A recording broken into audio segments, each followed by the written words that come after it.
오늘 내용이 되게 어렵지 않죠, 여러분? 남유다 요시야 왕이 성전을 정비하는 일을 마쳤는데, 마치고 나자마자 애굽에 있는 느고 왕이 요시야 왕에게 사신을 보낸 거예요. 그래서 내가 지금 전쟁하러 저 위로 올라가야 된다라고 얘기하니까 요시야 왕이 자기 땅을 지나가야 되니까 그 말을 듣지 않은 거죠. 그래서 이 느고 왕이 야, 이게 네가 믿는 하나님께서 나에게 가라고 하신 전쟁이야 라고 했는데, 요시야가 그걸 듣지 않고 나가 싸웠다가 죽게 된 것을 볼 수 있습니다. 저희가 이런 내용을 보다 보면 몇 가지 드는 질문들이 있어요. 왜냐하면 여기 20절에 요시야가 성전을 정돈한 일을 마친 후에 이 일이 일어났다고 했습니다. 근데 저희가 이 요시야의 죽음을 보는 게 허무하잖아요. 아니, 어떻게 이렇게 훌륭한 일을 했는데 이렇게 허무하게 죽을 수 있나라는 생각이 듭니다. 또 저희가 역대하를 보다 보면 요시야가 이 앞까지는 엄청 훌륭한 일들을 많이 해요. 제가 이따 얘기하겠습니다. 그런데 어떻게 이렇게 훌륭한 일들을 많이 했는데 하나님이 무심하시게도 그런 많은 훌륭한 일들을 없는 것처럼 마치 이 한 번의 실수로 이 사람의 목숨을 가져가시나라는 생각도 듭니다. 또 어떻죠? 아니, 이스라엘에 많은 선지자도 있고 다 하나님 믿는 사람들도 있는데 어떻게 애국 왕이 하나님의 음성을 듣고 이스라엘 왕에게 이야기해 줄까, 이런 질문도 듣죠. 그리고 왜 이렇게 훌륭한 일을 한 사람이, 이스라엘의 왕이 하나님께서 애굽 왕 누구에게 말씀하신 것을 깨닫지 못했을까, 이런 질문도 듭니다. 마지막으로 드는 생각은 어떻습니까? 내가 요시야라면 이런 상황을, 이게 정말 하나님께서 말씀하신 거라고 이해할 수 있었을까라는 생각이 들어요. 그렇지 않습니까, 여러분? 저희가 이 지도를 한번 보겠습니다. 지도를 보면 더 어려워요. 지도 보여주시겠습니까? 당시적 역사적인 배경을 좀 알면 이게 굉장히 요시야의 상황이 쉽지 않았음을 알 수 있습니다. 지금 이 요시야 시대에 북이스라엘은 아수르 제국에게 멸망했어요. 그래서 이 아수르 제국은 제가 하얀색 가운데 동그라미 친 거 보이시죠? 아수르 제국의 기원전 722년에 이미 북이스라엘은 멸망했습니다. 그런데 이 북이스라엘이 멸망한 후에 오른쪽에 빨간 원이 보면 바벨론이라고 보이시죠? 이 바벨론이 굉장히 힘이 세지기 시작해요. 그래서 이 아수르 제국의 힘이 굉장히 약해지게 됩니다. 그래서 이 아수르 제국의 힘이 약해졌을 때 이 남유다의 힘이 굉장히 강해져서 이 요시야 때에는 아수르에 멸망했던 북이스라엘 지역이 이미 요시야의 영향권 아래에 들어가 있게 돼요. 그런데 이 아수르에 계속 바벨론의 힘이 세지니까 남쪽에 있는 이 이집트와 그리고 이 아수르가 연합을 해서 바벨론과 싸우려고 합니다. 그래서 지금 이집트가 왼쪽 아래 파란색의 원이 있죠. 그래서 이집트가 지금 아수르와 함께 바벨론과 싸우기 위해서 그 이스라엘 지역을 지나가려고 했던 거예요. 그래서 이 누구가 21절에 이야기하듯이 내가 지금 그대와 싸우려는 것이 아니고 더불어 싸우는 족속을 치려고 올라간다라고 이야기하는 것입니다. 그런데 저희가 요시야의 입장에 대보면 어떻습니까, 여러분? 자기 땅을 많은 군대들이 지나가야 돼요. 말로는 이게 하나님의 뜻이다, 내가 너희랑 싸우려고 하는 것이 아니다라고 하지만 지금 아수르 제국에서 조금 편해져서 예전에 잃었던 땅을 회복한 요시야 왕에게 이 말씀이 어떻게 들렸을까요? 자기 땅을 많은 병사를 가지고 지나간다라고 했을 때 여러분 같으면 가만히 그래 지나가라라고 하실 수 있으시겠습니까? 이 사람이 야, 내가 너랑 싸우려는 게 아니야, 내가 하나님의 명령을 받아서 지금 너랑 싸우는 게 아니라 바벨론과 싸우러 간다라고 하면 여러분 순순히 그 사람들이 여러분 땅을 지나갈 수 있도록 허락해 주시겠습니까? 이 요시야가 앞에서 선한 일을 했다라고 했습니다. 저희가 역대하 앞부분을 보다 보면 이 요시야가 백성으로 하여금 모든 우상들을 버리고 하나님만 예배할 수 있도록 만들어요. 그리고 하나님 말씀을 아무도 읽지 않고 잊혀졌던 하나님의 말씀을 성전에서 발견해서 그 말씀을 백성들에게 가르치고 읽게 합니다. 그리고 백성들과 함께 하나님 앞에서 약속을 해요. 우리가 이제 이방신들을 섬기지 않고 하나님만 섬기겠습니다라고 약속을 하게 됩니다. 그리고 이 찾은 하나님 말씀에 대해서 하나님의 선지자에게 이 말씀을 어떻게 이해해야 되는지 묻기까지 하는 그런 좋은 왕이에요. 그리고 심지어 유월절까지 지키게 합니다. 이스라엘 백성들이 오랫동안 지키지 않았던 유월절을 다시 한번 하나님 앞에 지키게 만드는 그런 큰 일들을 한다는 거죠. 그런데 저희가 이 지도를 보면 좀 이상한 것을 찾을 수 있습니다. 제가 그 빨간 원 보이시죠? 저희가 무깃도라는 거예요. 오늘 요시야가 애굽 왕 느고를 만나서 싸워 죽었던 장소입니다. 저희가 느고가 언제 요시야에게 편지를 보내서 내가 너희 땅을 지나가겠다라고 떠나기 전에 했는지 떠난 후에 했는지 알 수는 없어요. 그런데 무깃도는 북이스라엘 땅입니다. 적어도 그렇다면 요시야에게는 애굽 왕의 군대가 출발했던 또 자기 땅을 지나갈 때 적어도 무깃도까지 갈 때 시간이 있었다라는 거예요. 맞죠, 여러분? 이 요시야가 이집트 왕을 맞으러 남쪽 유다 땅에서 싸운 것이 아닙니다. 북이스라엘 땅에서 싸웠어요. 다시 이야기하면 적어도 요시야가 남쪽에서 올라온 느고의 군대를 어떻게 대처할지에 대한 시간이 있었다라는 거예요. 그런데 이상하죠. 왜냐하면 적어도 하나님 말씀을 발견했을 때 하나님께 묻기도 하고 이렇게 선한 일들을 했던 왕이 인생에 중대한 일이 있음에도 불구하고 자기가 볼 때 굉장히 위험하고 위협을 주는 이 애국 군대가 자기 땅을 지나가서 북쪽으로 올라가고 있음에도 불구하고 이런 시간이 있음에도 불구하고 뭔가 하나님께 기도해서 묻거나 선지자에게 묻는 모습이 나타나지 않습니다. 왜 그랬을까요? 이렇게 하나님을 위해서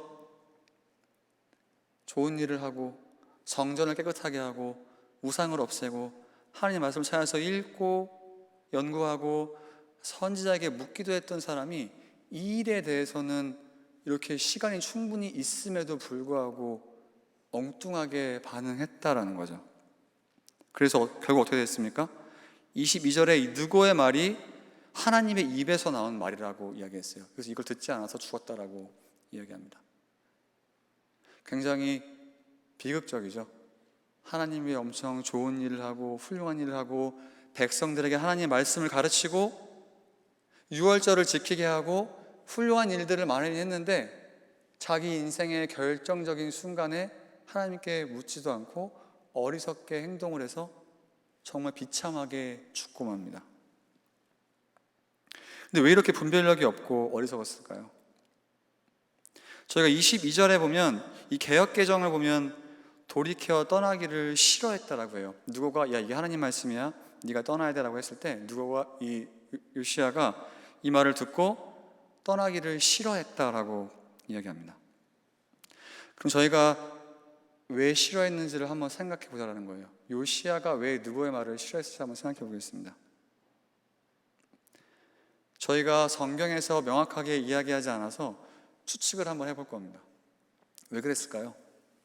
자기에게 물을 선지자도 있고 자기가 하나님 말씀을 발견해서 말씀을 가르치기도 한 사람인데 저 이방 나라 왕이 자기에게 와서 하나님에게 나에게 이렇게 말씀하셨다고 하면 이 사람 마음에 무슨 생각을 했을까요? 야 하나님이 내가 유각책도 발견했고 내가 선한 일도 많이 했고 나에게 하나님 말씀을 할 선지자도 있는데 네가 뭔데 하나님 말씀을 들었냐라고 생각하지 않았을까요? 아니면 어떻습니까? 만약 하나님 말씀이라고 해도 어때요? 지금 내가 이제 지긋지긋한 아수르의 지배에서 벗어나서 잃었던 땅을 회복했고 뭔가 좀 자치적인 것을 누리고 있는데 이 많은 백성들이 이 많은 군대가 내 땅을 지나간다? 이거 순순히 정말 할 수 있었을까요? 아니면 적어도 이번 한 번만은 좀 하나님 말이라고 해도 내가 이렇게 좋은 일들을 많이 했으니 이 한 번만 내가 하나님 말씀을 어겨도 괜찮지 않을까? 이런 생각을 하지 않았을까요? 아니면 어때요? 야 전쟁인데 전쟁을 내가 더 잘 알겠지 하나님보다 이걸 굳이 내가 하나님께 물어야 되나? 이런 생각도 해보지 않았을까요? 성경은 저희들에게 왜 요시야가 묻지 않았는지, 왜 이런 형태가 했는지 이야기하지 않아요. 적어도 저희가 몇 가지 이렇게 추측을 해볼 수 있습니다. 제가 어떤 것이 정답인지 잘 모르겠어요. 그런데 요시야가 굉장히 교만했다는 사실을 알 수 있습니다. 제가 신명기를 한번 가보겠습니다. 신명기 17장 한번 가보죠. 제가 여러 번 봤던 말씀이에요.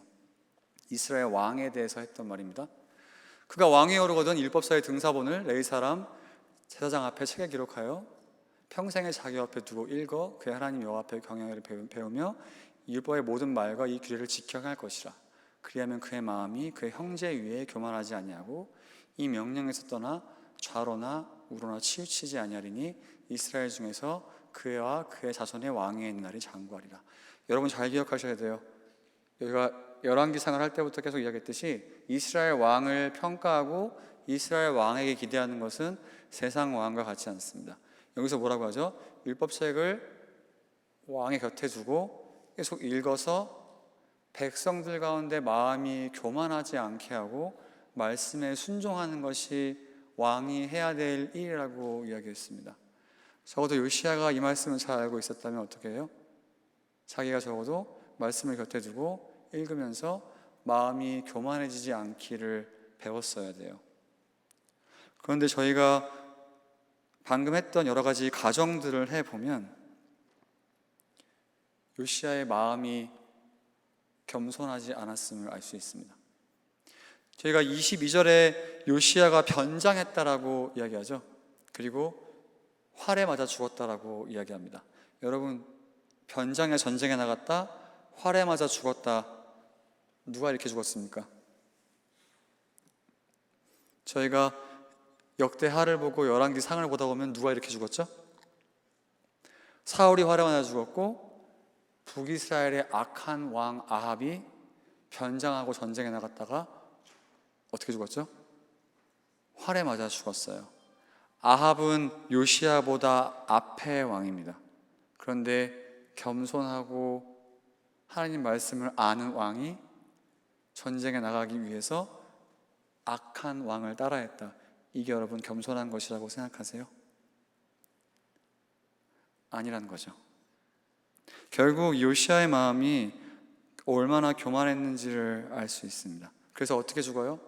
그렇게 하나님께 악한 왕이라고 인정받았던 사울같이 아합같이 그의 인생이 끝나는 것을 볼 수 있습니다. 얼마나 비극적인 일이에요. 그런데 우리는 이렇지 않겠지라고 생각합니다. 그런데 여러분, 우리는 정말 이렇지 않을까요? 우린 정말 겸손하고 우리에게 요시야 같은 부분이 없습니까? 어떤 경우가 이럴까요, 여러분? 여러분, 우리가 신앙생활하면서 많은 사람들을 만났는데 만났던 많은 사람들을 한번 생각해 보십시오. 다른 사람들을 가르치기도 하고 많은 사람들을 그리스도께 인도하기도 하고 많은 사람들에게 이렇게 하나님을 섬기는 것이다, 아는 것이다 라고 알려주고 사람들을 세워주고 시켰던 사람이 결국 자신은 하나님의 뜻도 말씀도 분별 못하고 비참하게 끝나는 경우를 저희가 얼마나 많이 보았습니까? 생각나는 사람 있으세요, 여러분? 또 그런 사람들이 얼마나 악한 사람들을 닮아가는 모습을 저희가 많이 보았나요? 교만해져서 자기는 하나님 앞에 사람들에게 이렇게 해야 된다라고 알려주고 이야기는 하지만 결국 그 자신의 삶은 하나님의 뜻도 분별 못하고 순종하지 않아서 악인들처럼 끝나는 인생을 우리가 얼마나 많이 보았습니까? 그런 모습들이 교회를 오래 다니고 직분이 높을수록 더 많죠. 왜 그렇습니까? 마음속에 뭐가 있기 때문이에요? 우리 요시야 같은 교만이 있기 때문입니다. 그런데 오늘 저희가 요시야의 경우를 자세히 보면 우리는 교만이라는 것을 굉장히 추상적으로 생각해요. 뭔가 실체가 없는 것처럼 생각하지만 저희가 오늘 요시야의 경우를 자세히 보면 교만이라는 것이 굉장히 실체가 있고 구체적인 모습으로 우리 삶에 나타나는 것을 볼 수 있습니다. 잘 한번 들어보세요. 우리에게 요시야 같은 일들이 생겨요.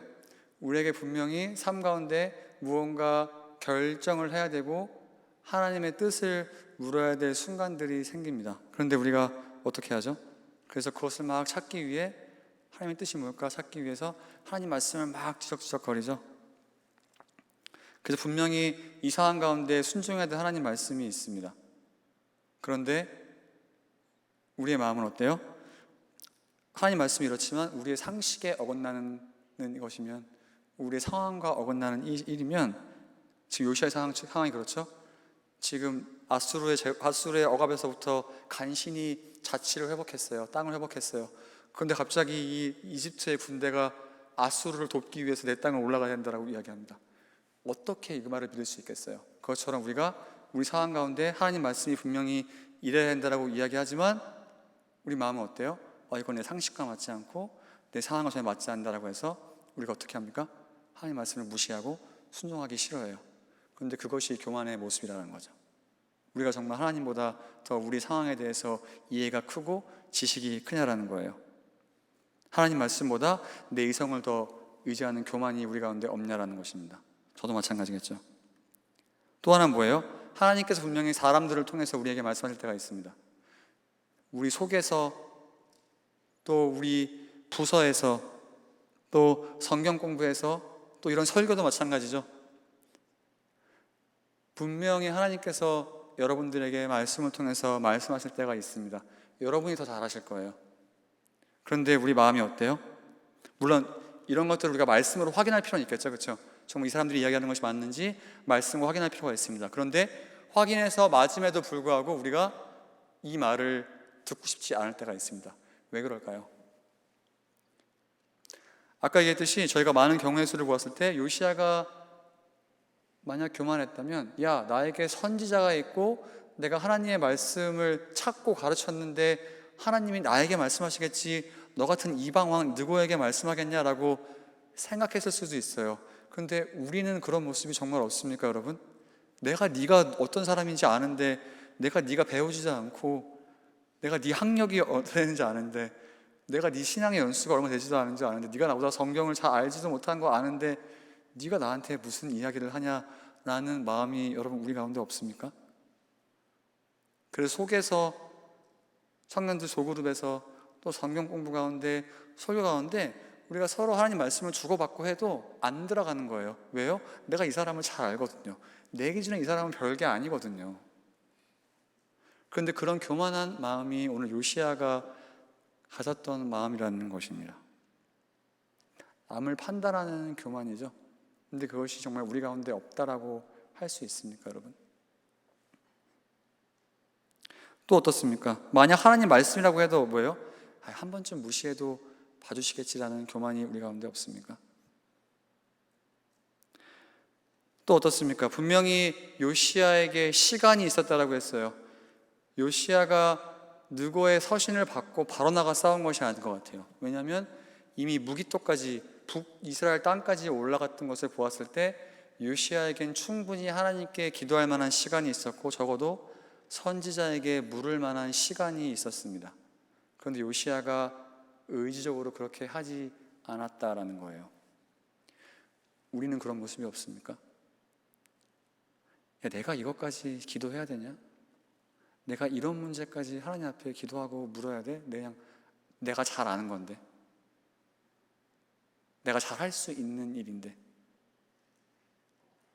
이런 마음이 교만의 모습이 아니냐라는 거죠. 그 결과 어떻습니까? 무언가 엄청 대단한 일을 했지만 사람들을 가르치기도 했고, 사람들을 하나님께 인도하기도 했고, 유월절을 지키게 했고, 뭔가 엄청난 일을 많이 했는데, 많은 사람들을 하나님께로 인도했는데 결국 자신은 하나님께로 나아가지 못하고 순종하지 못하고 악한 왕같이 죽어버렸어요. 자기는 하나님의 뜻도 이해 못하고 순종 못하고 실패한 그런 아이러니를 저희가 보게 됩니다. 이 모든 게 교만한 모습이라는 거죠. 그렇다면 여러분, 저희는 어떻게 해야겠습니까? 여러분 어떠세요? 지금까지 저희가 교만의 여러 가지 모습들을 했는데 여러분 어떤 것이 여러분들의 마음에 걸리십니까? 어떤 교만의 모습이 여러분 가운데 나타나 계셨어요? 저희 그것을 한번 잘 생각해보고 변화되었으면 좋겠습니다. 야고보서 말씀 한번 보고 싶어요. 야고보서 1장 말씀입니다. 1장 21절 말씀이에요. 잘 들어보십시오. 그러므로 모든 더러운 것과 넘치는 악을 내어버리고 너 영혼을 능히 구원할 바 마음에 심어진 말씀을 온유함으로 받으라. 온유하다는 것을 겸손하게 받아라라고 번역해도 맞습니다. 그런데 우리가 정말 그렇게 하고 있냐라는 거죠. 좀 더 구체적인 무언가 여러분 마음속에 찔리시고 걸리는 것이 있다면 실천해 보셨으면 좋겠습니다. 그리고 제가 곰곰이 또 어떻게 하면 구체적으로 이 말씀을 실천할 수 있을까 생각을 해봤더니 여러분, 혹시 여러분 마음속에 수요 성역 공부 사람들을 봤더니 이 사람은 별로일 것 같아 신청 안 한 사람들이 있다면 정말 없으세요, 여러분? 우리가 그렇게 사역자들을 평가하고 있지 않습니까? 나는 이 사람이 똑똑한 것 같은데, 이 사람이 좋을 것 같아서 이 사람 수업을 들어보고 싶지, 이 사람은 별로일 것 같은데, 나는 이런 똑똑한 사람에게 배우고 싶지, 내가 볼 때 별로인 사람한테 배우고 싶지 않은데 라는 마음이 있다면 여러분, 그게 정말 교만이 아닌지 한번 생각해 보셔야 돼요. 그러면 우리가 함께 해볼 수 있는 좋은 실천은 아까 여러 가지 것도 있지만, 여러분 혹시 나가시다 아직 성역 공부 자리가 많이 남아 있습니다. 한번 보시고 그렇게 사람들을 외모로 평가하지 마시고, 우리가 다른 것 여러분들에게 가르치는 거 아니잖아요, 그렇죠? 그 시간대에 뭔가 여러분들에게 막 신학을 가르치고 할 게 아니에요. 같이 말씀 보기 원할 뿐입니다. 그렇다면 뭔가 사람들의 외모를 평가하지 말고 한번 그냥 하나님께서 마음 주시는 대로 겸손하게 해보셔도 좋을 것 같아요. 그게 오늘 말씀에 순종하는 제일 좋은 시작점 아니겠습니까? 여러분 되시길 주님의 이름으로 축원합니다. 기도하겠습니다. 하나님, 저희가 요시야를 보면서 우리 마음 가운데 얼마나 이 교만한 것이 다양한 모습으로 나타나는지 보았습니다. 각자 마음속에 주신 것들, 또 하나님 제가 이야기하지 않은 것들, 더 깨닫게 하신 것들 마음껏 주 앞에 순종함으로 나아갈 수 있게 은혜 풀어 주시옵소서. 감사합니다. 우리 사랑하시는 예수님 이름으로 기도합니다. 아멘.